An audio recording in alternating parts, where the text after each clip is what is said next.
الشیطان اللعین الرجیم بسم اللہ الرحمن الرحیم وبہ نستعین وهو خیر معین وصلی اللہ علی محمد وآلہ الطیبین الطاہرین اللہم صلی علی محمد وآل محمد وعجل فرج آل محمد واما الثالثہ فللمنع عن کون الظاہر من المتشابہ فإن الظاہر ان المتشابہ هو خصوص المجمل وليس بمتشابہ ومجمل وأما الرابعة فلأن العلم إجمالا بطروع إرادة خلاف الظاهر إنما يوجب الإجمال فيما إذا لم ينحل بالظفر في الروايات بموارد إرادة خلاف الظاهر بمقدار المعلوم بالإجمال مع أن دعوى اختصاص اطرافه بما إذا تفحص أما يخالفه لظفر به غير بعيدا فتأمل جيدا إلى آخر العبارة۔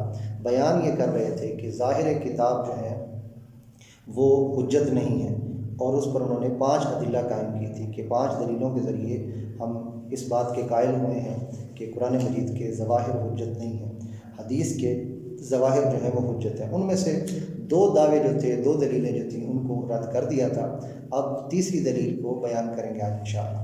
وَأَمَّا الثَّالِثَةُ، جہاں تک تیسری دلیل کا تعلق ہے تو تیسری دلیل میں انہوں نے کیا بیان کیا تھا کہ جو ظاہر ہے متشابہ کا فرد ہے، یعنی متشابہ اس کا ایک فرد جو ہے وہ ظاہر ہے، تو جب ظاہر متشابہ کا فرد ہے تو متشابہ جو ہے ہم اس کی پیروی نہیں کرتے ہیں، لہٰذا ہم ظاہر کی پیروی نہیں کریں گے۔ اور اگر ہم یہ کہتے ہیں کہ ظاہر متشابہ کا فرد نہیں ہے، پھر بھی احتمال اس بات کا ہے کہ ظاہر متشابہ کا فرد ہو، تو جب ظاہر کے متشابہ کا فرد ہونے میں احتمال موجود ہے تو متشابہ پر عمل کرنا صحیح نہیں ہے، تو لہٰذا ظاہر پر بھی عمل کرنا صحیح نہیں ہے۔ تو اس کے جواب میں یہ کہتے ہیں کہ ظاہر متشابہ کا فرد نہیں ہے، ممنوع ہے کہ ہم یہ کہیں کہ ظاہر جو ہے وہ متشابہ کا فرد ہے۔ جب اس کا فرد نہیں ہے تو ظاہر پر یہی اشکال تھا آپ کا تیسرا کہ متشابہ کا فرد ہے اور متشابہ پر عمل نہیں کیا جا سکتا، تو پھر متشابہ میں کون سی چیز رہ جائے گی ظاہر کے علاوہ، اور وہ کون سی ہوگی؟ جہاں اجمال پایا جاتا ہوگا، یعنی متشابہ سے مراد مجمل ہوگا، غیر مجمل نہیں ہوگا۔ اور غیر مجمل کیا ہے؟ یعنی جس میں اجمال نہ ہو، جس کا معنی ظاہر ہو۔ مجمل اسے کہتے ہیں، دوسرے لفظوں میں متشابہ اسے کہتے ہیں کہ جہاں معنی جو ہے وہ ایک نہ ہو، معنی ظاہر نہ ہو، معنی واضح نہ ہو، اسے کہا جاتا ہے یہ متشابہ ہے، اس میں اجمال پایا جاتا ہے، یہ بات مجمل ہے۔ اور اس اعتبار سے جب ظاہر ہوتا ہے، ظاہر میں کوئی اجمال نہیں پایا جاتا، ظاہر میں معنی جو ہے وہ مشتبہ نہیں ہوتا، متشابہ نہیں ہوتا، لہذا یہ متشابہ کا فرد نہیں ہے۔ متشابہ میں مثلا قرآن مجید میں فرض کیجئے لفظ استعمال ہوا ہے فتنہ، فتنہ کا لفظ استعمال ہوا ہے، اولاد اور اموال کے لیے کہا گیا ہے کہ فتنہ ہے، انما اموالکم واولادکم فتنہ، مثلا مفہوم آیت جو ہے کہ اولاد اور اموال فتنہ ہے، تو یہاں فتنہ کا ایک معنی ہے۔ اسی طرح یومہم علی النار یفتنون، اس دن وہ آگ پر ان کو فتن کیا جائے گا۔ اب یہاں فتنے کا مادہ استعمال ہوا ہے، تو فتنہ کا ایک یہاں کیا معنی ہے؟ یعنی ان کو یعذبون، یفتنون یعنی یعذبون، ان کو عذاب دیا جائے گا، آگ کے اوپر ان کو عذاب، یعنی آگ کا عذاب دیا جائے گا۔ تو فتنہ کا کہیں معنی جو ہے وہ عذاب ہے، کہیں معنی اس کا ہے محبت، کہیں معنی اس کا فساد ہے، کہیں معنی اس کا مثلا اختبار ہے، مثلا امتحان لینا ہے۔ تو جب اس کے مختلف معانی ہیں تو یہ لفظ اگر کہیں استعمال کیا جائے گا تو متشابہ ہے، جب تک کہ واضح نہ ہو، دلیل موجود نہ ہو کہ اس کا کون سا معنی مراد دیا گیا ہے، یہ متشابہ ہے، خود سے اس کا معنی مراد نہیں لیا جا سکتا۔ تو ظاہر میں یہ چیز نہیں ہوتی، یعنی اجمال مجمل، ظاہر میں یہ چیز نہیں ہوتی ہے کہ جس کا معنی جو ہے وہ مجمل ہو رہا ہو اور سمجھ نہ آ رہا ہو، تو لہٰذا یہ اس کا فرد نہیں ہے، صرف مجمل متشابہ کا فرد ہوگا۔ وَأَمَّا الثَّالِثَةُ فَلِلْمَنْعِ عَنْ كَوْنِ الظَّاهِرِ مِنَ الْمُتَشَابِهِ، جہاں تک تیسرے دعوے کا تعلق ہے کہ ظاہر پر عمل نہیں کیا جا سکتا، وہ حجت نہیں ہے، وہ ممنوع ہے۔ فَلِلْمَنْعِ عَنْ كَوْنِ الظَّاهِرِ مِنَ الْمُتَشَابِهِ، وہ دعویٰ اس اعتبار سے ممنوع ہے کہ ظاہر متشابہ میں سے ہو، یہ بات ممنوع ہے، ممنوع ہے کہ ظاہر متشابہ میں سے ہو۔ فَإِنَّ الظَّاهِرَ أَنَّ الْمُتَشَابِهَ هُوَ خُصُوصُ الْمُجْمَلِ، کیونکہ ظاہر یہ ہے کہ جو متشابہ ہوتا ہے وہ خاص طور پر مجمل ہوتا ہے۔ وَلَيْسَ بِمُتَشَابِهٍ وَمُجْمَلٍ، یعنی متشابہ 2 افراد پر جو ہے وہ مشتمل نہیں ہے، یعنی کہ ایک اس میں ظاہر بھی ہو اور اس میں متشابہ بھی ہو، یعنی متشابہ جو ہے وہ ظاہر کو بھی شامل ہو اور مجمل کو بھی شامل ہو، فقط مجمل کو شامل ہوتا ہے، ظاہر کو شامل نہیں ہوتا۔ فإن الظاہر ان المتشابہ ہوا خصوص المجمل، متشابہ سے مراد ہے جو خاص طور پر جس میں اجمال پایا جاتا ہو۔ جیسے ہم کہتے ہیں نا لفظ عین کے 70 معنی ہیں، اگر بغیر قرینے کے بولا جائے تو معنی مجمل ہو جاتا ہے، کلام کا ظہور کسی میں بھی نہیں ہوتا۔ تو وہاں جب ہم کہتے ہیں نا کہ کلام کا ظہور کسی میں بھی نہیں، تو وہاں ظاہر نہیں ہے اور وہ متشابہ کا فرد بن جاتا ہے۔ واضح انشاءاللہ۔ وَلَيْسَ بِمُتَشَابِهٍ وَمُجْمَلٍ، اور یہ جو ظاہر ہے یہ نہ تو متشابہ ہے اور نہ ہی مجمل ہے، اس میں کوئی ایسی چیز نہیں پائی جاتی۔ وَلَيْسَ بِمُتَشَابِهٍ وَمُجْمَلٍ، یعنی خاص طور پر متشابہ مجمل کو کہا جاتا ہے، متشابہ اور مجمل نہیں ہوتا ہے، یعنی خود مجمل ہی متشابہ ہے۔ چوتھی چیز کے بارے میں چوتھی دلیل جو انہوں نے دی تھی وہ یہ تھی کہ ہمارے پاس علم اجمالی موجود ہے۔ علم اجمالی اس بات کا موجود ہے کہ کچھ نہ کچھ جو ہے وہ تقییدات وارد ہوئی ہیں اور عام کے کچھ تخصیصات وارد ہوئی ہیں، عام کے مخصصات موجود ہیں اور مطلق کے مقیدات موجود ہیں۔ ہر جگہ پر ظاہری معنی مراد نہیں لیا گیا، ہمارے پاس اس بات کا علم اجمالی موجود ہے۔ جب علم اجمالی موجود ہے اس بات کا کہ قرآن مجید میں وارد ہونے والے لفظ عام سے مراد ہر جگہ عام نہیں ہے، لفظ مطلق سے مراد ہر جگہ مطلق نہیں ہے، مثلا احل اللہ البیع وحرم الربا میں حرم الربا میں ہر جگہ سود حرام نہیں ہے، ٹھیک ہے، اور ہر جگہ بیع حلال نہیں ہے۔ مثلا بیع ان مورد میں وہ حلال ہے جو منفعت محلہ مقصودہ رکھتے ہیں، جیسے مقاصد محرمہ میں ہم نے پڑھا کہ جن سے کوئی حلال منفعت حاصل کی جاتی ہے وہ بیع حلال ہے۔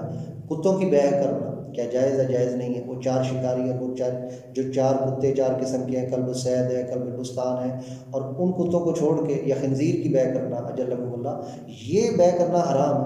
احل اللہ البیع کے احاطے میں یہ نہیں آتی۔ اسی طرح حرم الربا میں جب کہا جاتا ہے بیع حرام ہے تو سود حرام ہے، تو حرم الربا میں ہر سود حرام نہیں بلکہ وہ سود حرام ہے جو میاں بیوی کے علاوہ ہو اور باپ اور بیٹے کے علاوہ ہو، وہ سود حرام ہے، ان کے درمیان سود جائز ہے۔ تو مطلق کے مقید وارد ہیں، عام کے خاص وارد ہے۔ تو جب ہمارے پاس علم اجمالی موجود ہے کہ مطلقات سے مراد مطلقات نہیں ہیں، عام سے مراد عام نہیں ہے، تو آپ ظاہر پر عمل نہیں کر سکتے ہیں کیونکہ آپ عام سے عام مراد دے رہے ہیں اور مطلق سے مطلق ہی مراد دے رہے ہیں۔ تو علم اجمالی ہمیں منع کرتا ہے ظاہر پر عمل کرنے سے، قرآن مجید کے ظہور پر عمل کرنے سے۔ یہ ہماری چوتھی دلیل تھی اس اعتبار سے کہ ظاہر کو حجت نہیں مانا جائے گا۔ تو اس کے جواب میں یہ کہتے ہیں صحیح ہے، علم اجمالی وارد ہے کہ آپ نہیں سمجھ سکتے اس بات کو کہ ہر جگہ عام سے مراد عام ہی ہے اور ہر جگہ مطلق سے مراد مطلق اور اطلاقی بات ہی ہے، بلکہ اس کے مقیدات اور تخصیصات یا مخصصات موجود ہیں۔ لیکن یہ علم اجمالی ظاہر پر عمل کرنے سے مانے نہیں ہے۔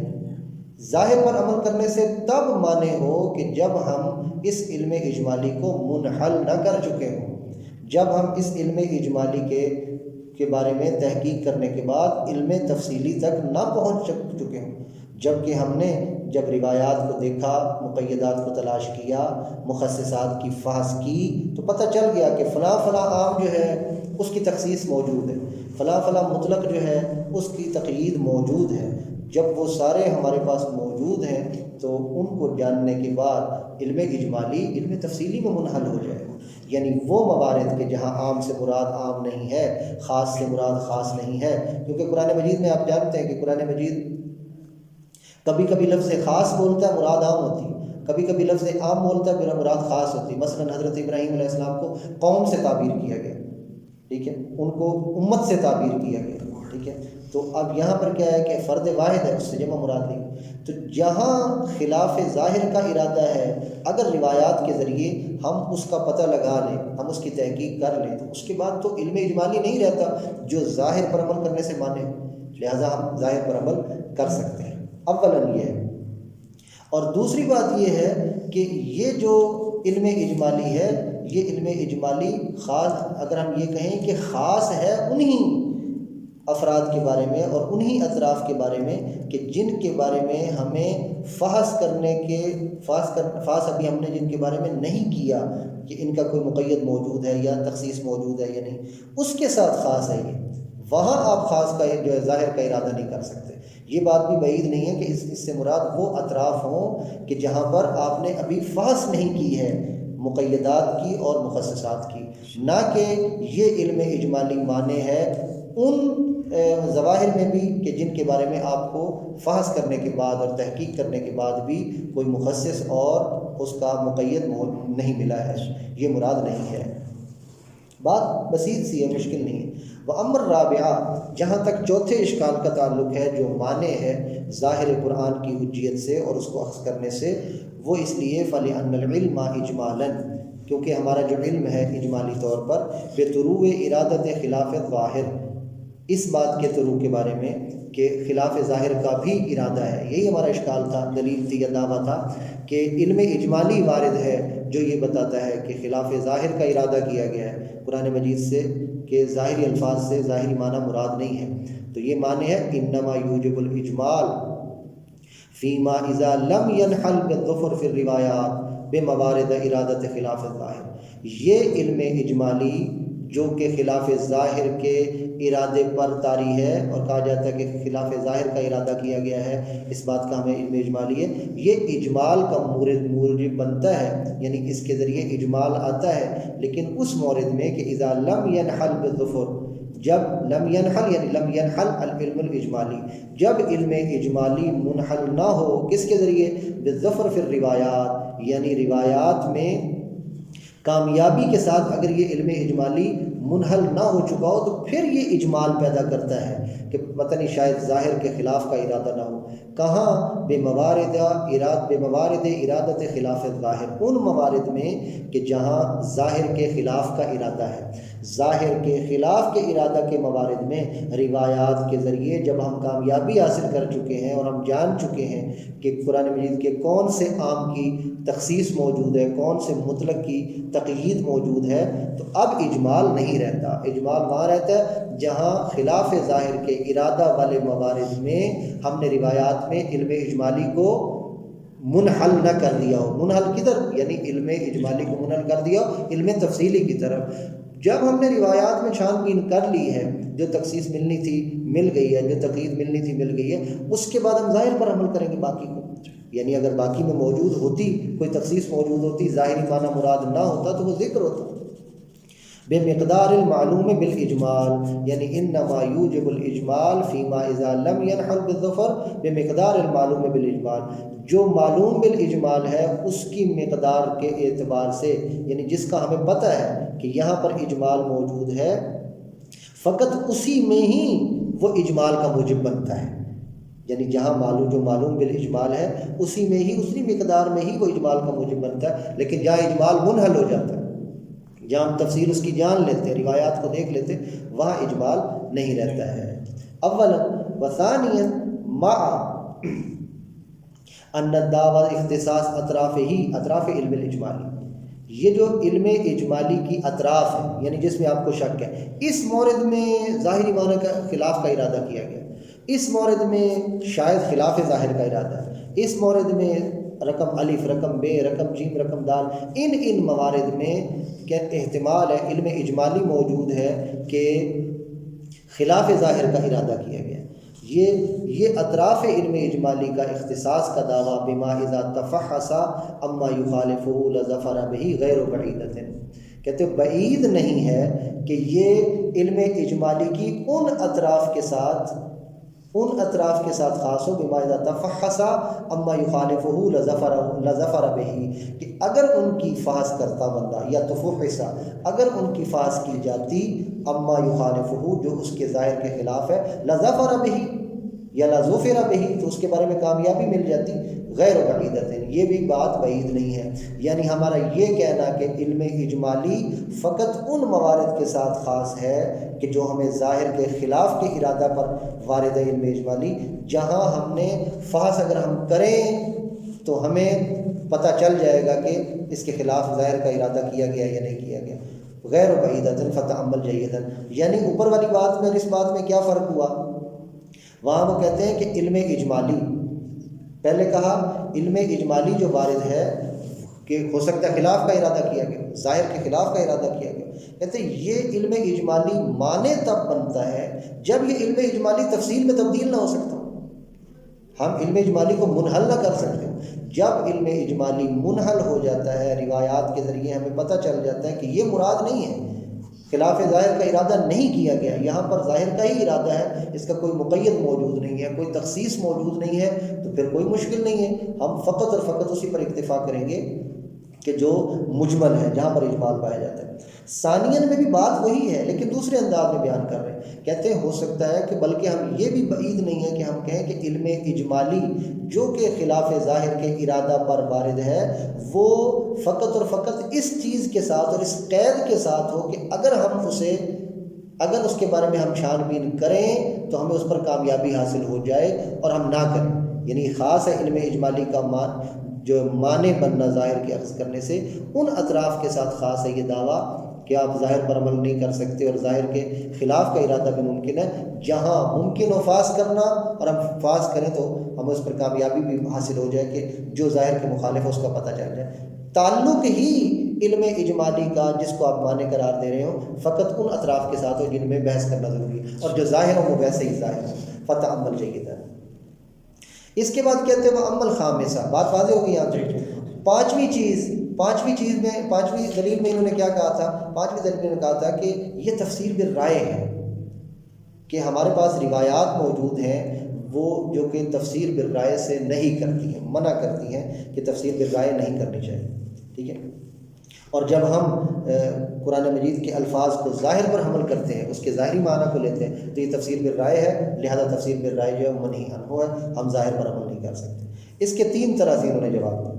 کہتے اولاً یہ ہے کہ قرآن مجید کے الفاظ کو، ظاہر الفاظ کو ظاہر معنی پر حمل کرنا، کیا یہ تفسیر ہے؟ یعنی قرآن مجید میں لفظ وارد ہوا ہے ما، لفظ ما وارد ہوا ہے، تو لفظ ما کو پانی پر حمل کرنا، کیا یہ تفسیر ہے؟ ظاہر کو ظاہری معنی پر حمل کرنا یہ تفسیر ہے، تاکہ آپ کہیں کہ یہ تفسیر ہے. اور جہاں بھی لفظ کو ظاہری معنی پر حمل کیا جاتا ہے وہ جب تفسیر ہے تو تفسیر بالرائے ہے، اور تفسیر بالرائے کے بارے میں آیات اور روایات وارد ہوئی ہیں جو منہی عنہ قرار دیتی ہیں کہ تفسیر بالرائے نہیں کرنی چاہیے. کہتے اولاً تو یہ ہے کہ یہ تفسیر ہی نہیں ہے. ظاہر کا ظاہری معنی لینا، لفظ کا ظاہری معنی لینا یہ تفسیر نہیں ہے. کیوں تفسیر نہیں ہے؟ اس لیے کہ ہمارے پاس دلیل موجود ہے، جیسا کہ مختلف عبارات میں تفسیر کی تعریف کی گئی ہے. تعریف تفسیر کی ہے کشف القنا، مقنا کو ہٹانا، نقاب کو ہٹانا، حجاب کو ہٹانا. ولا قنا علی الظاہر، مثلا ظاہر پر تو کوئی قنا نہیں ہوتا. ظاہر کا مطلب یہ ہے کہ اس پر کوئی غبار نہیں ہے، اس پر کوئی اجمال نہیں ہے، اس میں کوئی تشویش نہیں ہے. جو لفظ ہے اس کا ظاہری معنی جو سامنے ہے وہی مراد لیا جائے گا، اور وہی مراد ہے اس کی، اس پر کسی قسم کا کوئی اشکال نہیں آ رہا. تو جب ظاہر کا ظاہری معنی مراد لینا کشف قنا نہیں ہے تو تفسیر نہیں ہے. جب تفسیر نہیں ہے تو فرد ہی نہیں ہے تفسیر کا. یہ جائے کہ آپ کہیں کہ تفسیر کا فرد ہے اور تفسیر وہ ہے کہ تفسیر بالرائے ہے اور روایات کی وجہ سے منہی ہے. واضح. وَأَمَّا الْخَامِسَةُ فَبِمَنْعِ كَوْنِ حَمْلِ الظَّاهِرِ عَلَى ظَاهِرِهِ مِنَ التَّفْسِيرِ. کہتے اس من کی وجہ سے پانچویں دلیل آپ کی ٹھیک نہیں ہے. اولاً کہ ظاہر کو ظاہر پر حمل کرنا اس کو تفسیر کہا جائے. کون حمل ظاہر علی ظاہر من التفسیر، یہ تفسیر میں سے ہو ظاہر کو ظاہر پر حمل کرنا. فَإِنَّهُ كَشْفُ الْقِنَا، فَإِنَّهُ یعنی فَإِنَّ التفسیر، تفسیر کسے کہتے ہیں؟ اس کی تعریف کیا ہے؟ کشف القنا. تفسیر کہتے ہیں قنا یعنی حجاب کو ہٹانا، کشف کرنا، کھول دینا. ولا قنا علی الظاہر، اور جو ظاہر ہے ظاہر پر تو کوئی قنا نہیں ہوتا کہ جس کو ہٹایا جائے، لہٰذا یہ تفسیر نہیں ہے. ثانیاً کیا ہے؟ ثانیاً کہتے ہیں اگر ہم یہ مان لیں کہ یہ تفسیر ہے، اگر ہم مان لیں کہ یہ تفسیر ہے تو یہ تفسیر بالرائے ہے یا تفسیر بالرائے نہیں ہے؟ توجہ فرما رہے ہیں. تو کہتے ہیں تفسیر بالرائے نہیں ہے.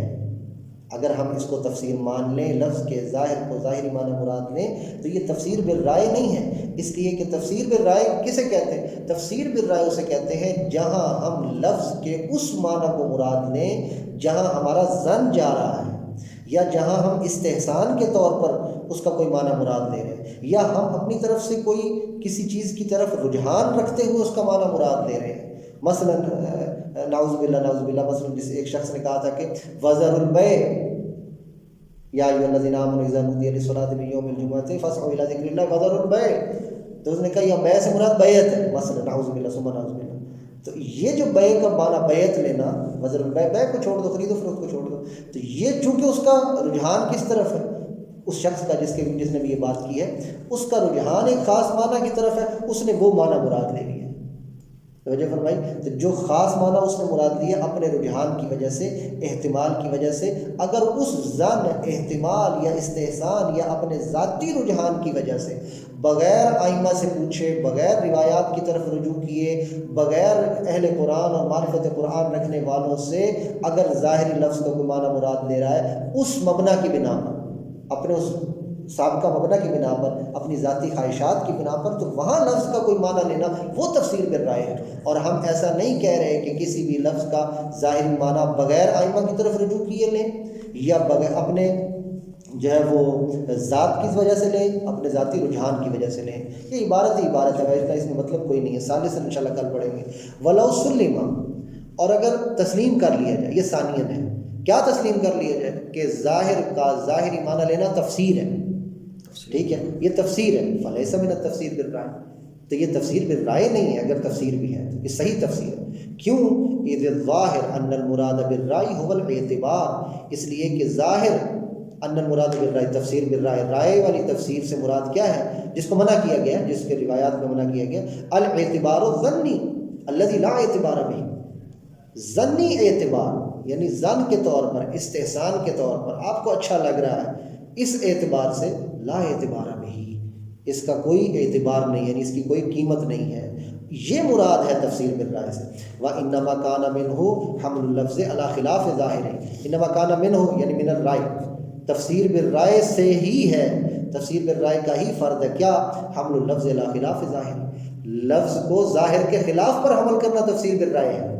جو ظاہر لفظ بتا رہا کہ اس کا یہ مطلب نہیں، اس کا یہ مطلب ہے، یہ تفسیر بالرائے ہے۔ کس بنا پر؟ اگر وہ ظاہر کے خلاف ہو، لرجحان ہی بنظر ہی، بنظر المفسر، یعنی تفسیر کرنے والے کی نظر میں کسی رجحان کی وجہ سے، اور حمل المجمل علی محتمل ہی، یا کیا ہے، مجمل کو محتمل پر حمل کر دینا۔ ایک لفظ وارد ہوا ہے اور اس لفظ کے 2-3 معنی ہیں، کسی پر کوئی قرینہ موجود نہیں ہے، انسان احتمال دیتا ہے کہ یہ معنی مراد ہے، مجمل کو کسی معنی پر حمل کر دینا یہ تفسیر بالرائے ہے، جب تک قرینہ موجود نہ ہو۔ کیوں ایسا انسان کیوں کرتا ہے؟ بمجرد مساعدت ذاک الاعتبار علیہ، فقط کیا ہے، بے مجرد مساعدت ذاک الاعتبار، وہ کون سا اعتبار؟ اس کی رجحان نظر اور اس کا جو اپنا ذوق ہے، وہ اس چیز پر، یعنی علیہ علی ذاک الحمل، اس حمل پر فقط اور فقط اس کا اعتبار اور اس کا شرط قرار دینا اور اس کو قیمت دے دینا بندے کا، یہ وجہ بنتا ہے، یہ خلاف ظاہر پر عمل کرنا، یہ تفسیر بالرائے ہوتی ہے۔ من دون سوال عن الاوصیاء، بغیر اوصیاء سے پوچھے کہ اس لفظ کا کیا مطلب ہے، مجمل لفظ آیا اس کو کسی ایک معنی پر حمل کر دیا، یا لفظ کو خلاف ظاہر پر حمل کر دیا۔ وفی بعض الاخبار انما هلك الناس فی المتشابہ، اور بعض روایات میں کیا ہے کہ بے شک سوائے اس کے نہیں ہے کہ لوگ متشابہ میں ہلاک ہو جاتے ہیں، یا ہلاک ہو گئے، یعنی جہاں پر اپنی مرضی سے معنی کرتے ہیں، لأنهم لم يقفوا على معنى، کیونکہ لوگ اس متشابہ کا معنی نہیں جانتے۔ متشابہ کون سا؟ یعنی مجمل، جس کے مختلف معنی نہیں کر سکتے اور آپ نہیں جانتے۔ ولم يعرفوا حقیقتہ، اور لوگ اس متشابہ کی حقیقت نہیں جانتے، تو کیا کرتے ہیں؟ فَوَضَعُوا لَهُ تَعْوِيلًا مِنْ عِنْدِ أَنفُسِهِمْ بِآرَائِهِمْ، تو وہ کیا کرتے ہیں؟ اپنی طرف سے، اپنی آراء سے، خود اپنے نفسوں سے، اپنے جیب سے اس کی تعویل بنا لیتے ہیں۔ فَوَضَعُوا لَهُ یعنی للمتشابہ، متشابہ کے لیے وہ تعویل بناتے ہیں، مِنْ عِنْدِ أَنفُسِهِمْ بِآرَائِهِمْ، اپنی طرف سے، اپنی آراء سے۔ وَاسْتَغْنُوا بِذَلِكَ عَنْ مَسْأَلَةِ الْأَوْصِيَاءِ فَيُعَرِّفُونَهُمْ، اور مستغنی ہو جاتے ہیں بذالک، اپنی آراء کے ذریعے تعویل کر کے، عن مسألۃ الاوصیاء، اوصیاء سے سوال کرنے سے، اوصیاء سے سوال نہیں کرتے۔ فیعرفونہم، کہ اگر وہ سوال کریں تو وہ ان کو پہچان کروا دیں۔ حاضر یعنی کیا کہا خامسہ میں، اولاً ظاہر کو ظاہری معنی پر حمل کرنا یہ تفسیر نہیں۔ ثانیاً اگر تسلیم کر لیا جائے کہ ظاہر لفظ ظاہر کو ظاہری معنی پر حمل کرنا تفسیر ہے تو یہ تفسیر بالرائے نہیں ہے، اس لیے کہ تفسیر بالرائے تب ہو جب معصومین سے پوچھا نہ گیا ہو اور اپنے ذاتی رجحان کی وجہ سے یا مجمل میں سے کسی ایک احتمال کو دیتے ہوئے یا اپنی کسی ظن کی وجہ سے، انسان کا ظن اور انسان کی فکر جس طرف میلان رکھتی ہے اس طرف انسان اگر لفظ کو معنی پر حمل کرے یا خلاف ظاہر معنی پر حمل کرے، یہ چیز تفسیر بالرائے ہے۔ اور ہم ایسا قطعاً نہیں کہہ رہے کہ کسی لفظ کو اس کے ظاہری معنی پر حمل کیا جائے بعد اس کے کہ ہم نے امام سے بھی پوچھا ہے یا مثلاً جو ہے اور اس کو ظاہری معنی پر بھی حمل کیا ہے، ہمارا کوئی ذاتی رجحان بھی موجود نہیں ہے، اس پر حمل کرنا یہ تفسیر بالرائے نہیں ہے۔ وصلی اللہ علی محمد وآلہ الطیبین الطاہرین۔ اللہم صلی